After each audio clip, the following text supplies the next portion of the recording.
நம்முடைய உறுப்புகள் உயிர் சக்தியை கொண்டே இயங்குகின்றன. நம்முடைய வாழ்வியலில் நாம் செய்யக்கூடிய தவறுகளால் தான் உறுப்புகளுக்கான உயிர் சக்தியில் பற்றாக்குறைகள் ஏற்பட்டு நமக்கு ஒரு நோய் ஏற்படுகின்றது.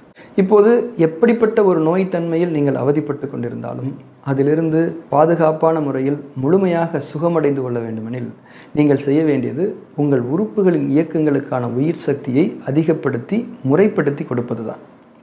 உடலுக்கான உயிர் சக்திகள் உணவு, நீர், காற்று மற்றும் சூரிய ஒளியிலிருந்து மட்டும்தான் நமக்கு கிடைக்கின்றன.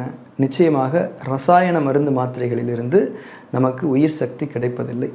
அது மட்டுமல்ல, அந்த மருந்துகள் உணவு, நீர் மற்றும் காற்றிலிருந்து நம்முடைய உடல் உயிர் சக்திகளை கிரகித்து கொள்ளக்கூடிய திறனையும் மழுங்கடிக்கின்றன.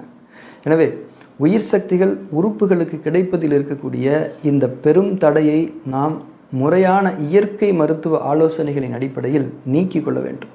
அதன் பின்னர் உணவு, நீர் மற்றும் காற்றிலிருந்து முழுமையான தன்மையில் உயிர் சக்திகளை கிரகித்துக் கொள்வதற்கான வழிமுறைகளையும் நாம் அறிந்து கொண்டு கடைபிடிக்க வேண்டும். இதுதான் ஒரு அர்த்தமுள்ள மருத்துவ அணுகுமுறை.